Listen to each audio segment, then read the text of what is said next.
तो चलिए शुरू करते हैं। अब खबर करता है मथुरा से खबर, जहां संघ प्रमुख मोहन भागवत का बयान, माता पिता को 3 बच्चे करने चाहिए। भागवत ने कहा है इससे सभी का स्वास्थ्य अच्छा रहेगा।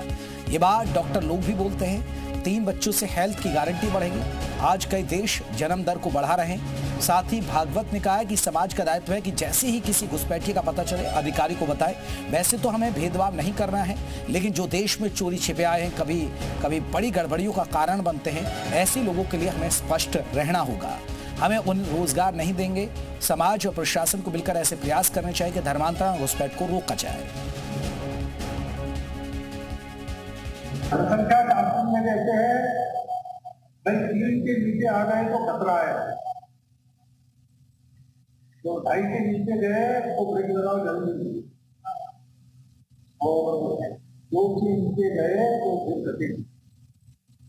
तो दुनिया भर के देशों में जहाँ ये जन्म दर कम था, उन्होंने प्रयास करके अपने लोगों का जन्म दर 3 से ऊपर लाया है।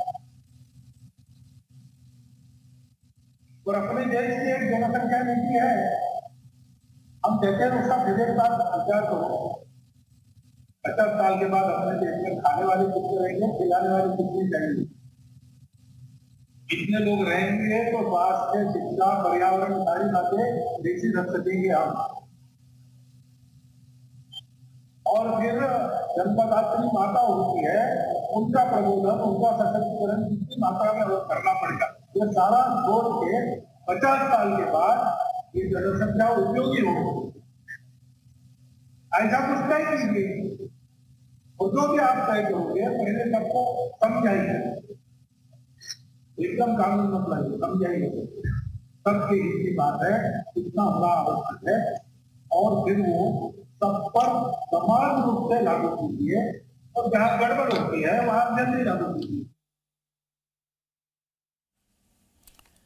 तो माता पिता को 3 बच्चे करने चाहिए, इससे सभी का स्वास्थ्य ठीक रहेगा, ये कहा है संघ प्रमुख मोहन भागवत ने।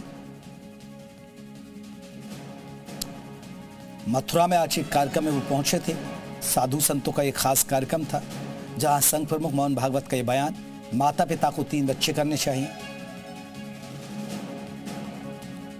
प्रियंका गुप्ता जी है कांग्रेस की तरफ से हमारे साथ प्रवक्ता जुड़ी हैं। प्रियंका जी, अभी मोहन भागवत मथुरा में थे, उन्होंने कहा कि 3 बच्चे पैदा करने चाहिए। हालांकि उन्होंने ना हिंदू की बात कही ना मुस्लिम की। आप क्या इत्तेफाक रखती हैं? वो कहते हैं कि हेल्थ के लिए बेहतर है 3 बच्चे पैदा करना। देखिए, सबसे पहले तो कहा जाएगा कि उन्हें ही करने चाहिए थे, पर उन्होंने तो कोई योगदान दिया नहीं।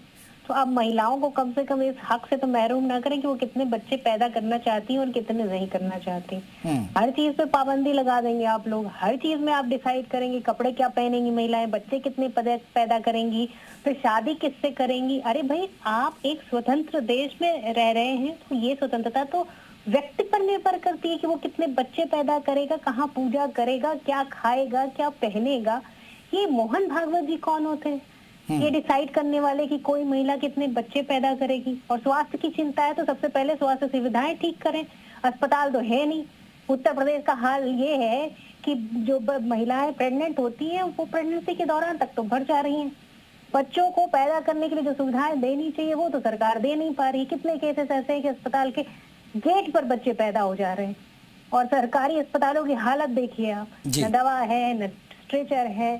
तो आप स्वास्थ्य सुविधाओं को इम्प्रूव नहीं कर रहे हैं, आप लोगों से ये कह रहे हैं कि आप ये करिए, आप ये ना करिए। हर चीज के लिए लोग नहीं, सरकार जिम्मेदार है।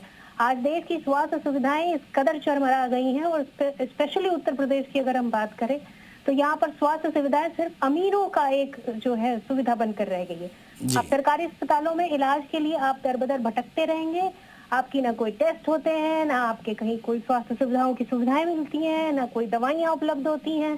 पूरी तरीके से व्यापार बनाकर रखती है। चलिए, बहुत बहुत शुक्रिया प्रियंका जी हमसे बातचीत करने के लिए। प्रियंका गुप्ता कह रहे हैं कि पहले स्वास्थ्य सुविधाएं तो ठीक कर ले, महिलाओं की हेल्थ तो तब होगी ठीक जब सुविधाएं मिलती ही नहीं है अस्पतालों में।